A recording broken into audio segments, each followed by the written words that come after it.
ایک حدیث میرا دل کرتا ہے آپ کو یاد ہو جائے، مستدرک للحاکم میں حدیث ہے۔ حضرت انس بن مالک رضی اللہ تعالیٰ عنہ فرماتے ہیں ایک بھائی حضور کی بارگاہ میں بیٹھا رہتا تھا، نکما نہیں تھا، شارحین حدیث کہتے ہیں کہ کسی مجبوری سے وہ کام نہیں کر پاتا تھا، یا کرتا تھا تو کام آگے نہیں چل پاتا تھا،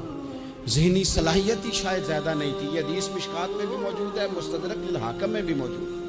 حضرت انس بن مالک رضی اللہ تعالیٰ عنہ فرماتے ہیں وہ حضور کی بارگاہ ناز میں بیٹھا رہتا تھا، اس کے بھائی نے آ کے شکایت کی، یا رسول اللہ صلی اللہ تعالیٰ علیہ وسلم، یہ کوئی کام ہی نہیں کرتا، کوئی محنت نہیں کرتا، کوئی جدوجہد نہیں کرتا، آگے نہیں بڑھتا،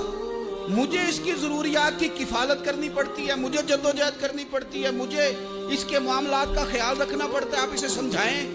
تو حضور نے بہت سارے لوگوں کو سمجھایا جو کام نہیں کرتے تھے۔ ہمیں سیاستہ میں وہ حدیث بھی ملتی ہے جس بندے کو نبی پاک صلی اللہ علیہ وسلم نے کہا تھا کہ تیرے پاس جو بھی گھر میں ہے لا، تو وہ پیالہ اور کمبل لائے تھے، حضور نے بیچ کے کہا تھا جا کلاڑا خرید کے لا اور لکڑیاں کاٹ کے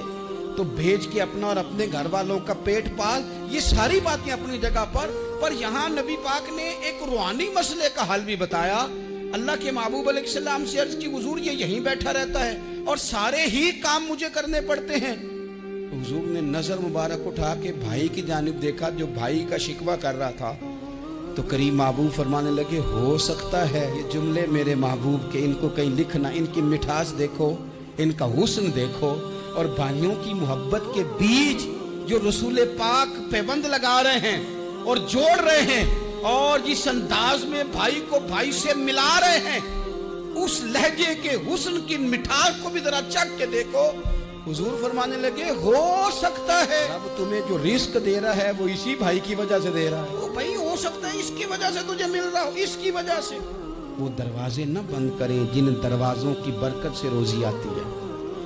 کبھی بھی وہ کام نہ کریں جن کاموں کی اگر آپ کو کل تک برکت تھی، کل تک کام ٹھیک چل رہا تھا،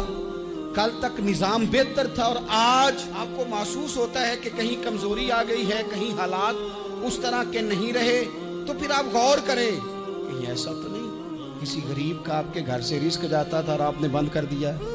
کسی کی مدد ہوتی تھی آپ نے بند کر دی، کسی کے ساتھ شفقت ہوتی تھی آپ نے بند کر دی،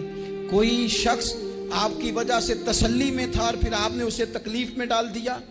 اللہ کے محبوب نے فرمایا تمہارے کمزوروں کی وجہ سے تمہیں رزق دیا جاتا ہے، تمہارے ضعیفوں کی وجہ سے تمہیں رزق دیا جاتا ہے۔ تم نے تو ایک بندہ یہ کہہ کے نکال دیا کہ جا تیری تنخواہ میں نہیں دے سکتا، لیکن کیا پتا کہ اس کی تنخواہ کی وجہ سے ہی باقی سارا کچھ بھی آتا ہو، کیا پتا کہ اسی کے سبب سے اللہ انعام فرماتا ہو۔ لہٰذا ان روحانی مسائل کا بھی تھوڑا سا خیال کریں۔